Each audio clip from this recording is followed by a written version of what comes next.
जीवन ताश के पत्तों के खेल की तरह है। आपके हाथ में जो है वह नियति है। आप किस तरह खेलते हैं वो आपकी स्वतंत्र इच्छा है। इस कोड के रचयिता कोई और नहीं, इंडिया के first prime minister Pandit Jawaharlal Nehru ji हैं। चलिए बात करते हैं उनके कुछ संघर्षों के बारे में। कैसे उन्होंने असफलताओं का सामना करते हुए अपने भारत देश को अंग्रेजों के गुलाम से आज़ाद करवाया। तो बने रहिएगा पूरे वीडियो तक, क्या पता उनके जीवन से जुड़ी कुछ बातें आपका जीवन बदल दें।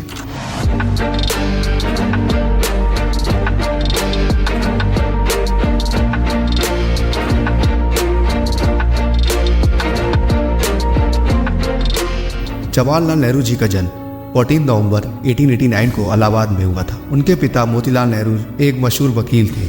नेहरू जी ने अपनी शुरुआती पढ़ाई हैरो स्कूल और फिर कैम्ब्रिज यूनिवर्सिटी से की। कैम्ब्रिज से वापस आकर उन्होंने इनर टेम्पल से लॉ की डिग्री हासिल की और 1912 में भारत वापस आए। भारत वापस आने के बाद नेहरू जी ने वकालत शुरू की, लेकिन उनका दिल भारत की आज़ादी के लिए धड़क रहा था। 1916 में उनकी मुलाकात महात्मा गांधी से हुई, जो भारत की स्वतंत्रता के लिए एक नए मार्गदर्शक बन गए। गांधी जी के साथ में नेहरू जी ने इंडियन नेशनल कांग्रेस को ज्वाइन किया और भारत की आज़ादी के संघर्ष में अपना योगदान देना शुरू किया। नेहरू जी ने 1920 के नॉन कॉपरेशन मूवमेंट में हिस्सा लिया। ब्रिटिश सरकार के खिलाफ प्रदर्शन और आंदोलन में भाग लेने के कारण उन्हें कई बार जेल जाना पड़ा, लेकिन उनका हौसला कभी कम नहीं हुआ और यहाँ तक कि एक बार उन्होंने अपना जन्मदिन जेल के अंदर मनाया था, जिसको देखकर वहाँ के कैदियों ने उनके इस हौसले को देखते हुए उनका सम्मान किया था। नेहरू जी भारत के किसानों और मजदूरों के हक में भी आवाज़ उठाते रहे। उन्होंने ब्रिटिश सरकार के अत्याचारों के खिलाफ अपना संघर्ष जारी रखा।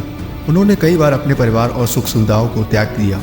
एक बार उन्होंने एक स्पीच में कहा, अगर भारत को आज़ादी मिलने के लिए मुझे अपनी जान भी देनी पड़ी तो मैं पीछे नहीं हटूंगा। 1930 में सिविल डिसोबीडियंस मूवमेंट के दौरान नेहरू जी ने गांधी जी के साथ मिलकर सॉल्ट मार्च में भाग लिया। दांडी मार्च के माध्यम से ब्रिटिश सरकार के नमक कानून का विरोध किया गया।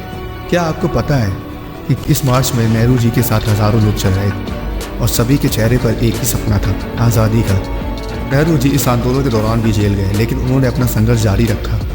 1935 के गवर्नमेंट ऑफ इंडिया एक्ट का विरोध करते हुए नेहरू जी ने ब्रिटिश सरकार के खिलाफ अपना संघर्ष और तेज कर दिया।